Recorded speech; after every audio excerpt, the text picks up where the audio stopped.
The story of the Greek king and the physician Douban. In the country of Zuman, in Persia, there lived a Greek king. This king was a leper, and all his doctors had been unable to cure him. When a very clever physician came to his court, he was very learned in all languages and knew a great deal about herbs and medicines.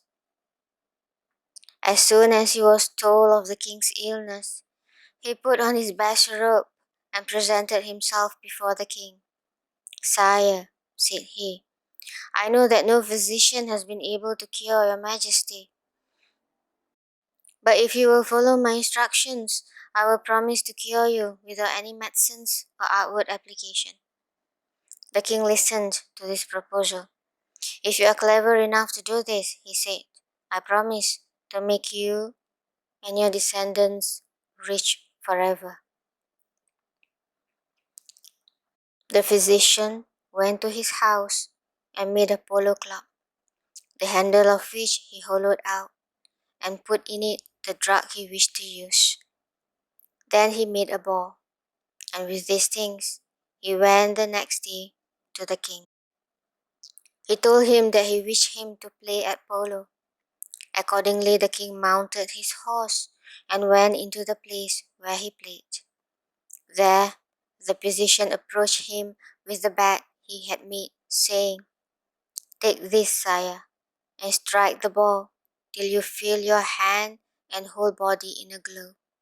When the remedy that is in the handle of the club is warmed by your hand, it will penetrate throughout your body. Then you must return to your palace, bathe, and go to sleep. And when you awake tomorrow morning, you will be cured." The king took the club and urged his horse after the ball which he had thrown. He struck it, and then it was hit back by the courtiers, who were playing with him.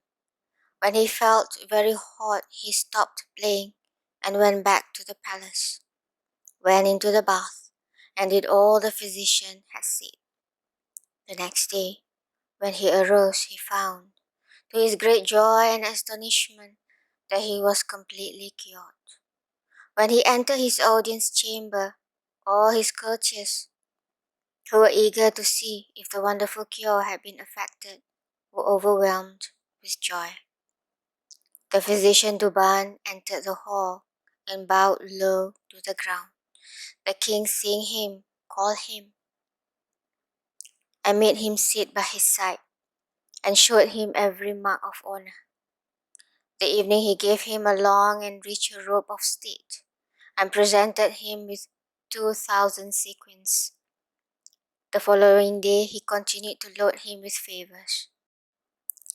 Now the king had a grand vizier who was avaricious and envious, and a very bad man. He grew extremely jealous of the physician and determined to bring about his ruin. In order to do this, he asked to speak in private with the king, saying that he had a most important communication to make. "What is it?" asked the king.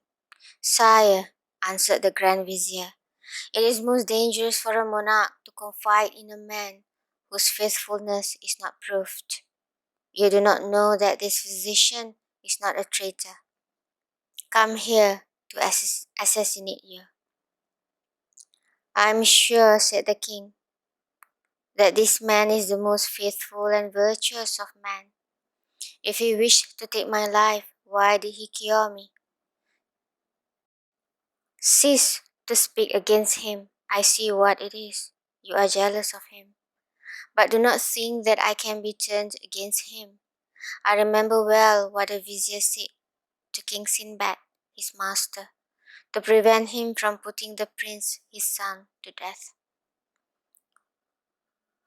What the Greek king said excited the vizier's curiosity, and he said to him, "Sire, I beg your majesty to have the condescension to tell me what the vizier said to King Sinbad." "This vizier," he replied, "told King Sinbad that one ought not believe everything that a mother-in-law says, and told him this story.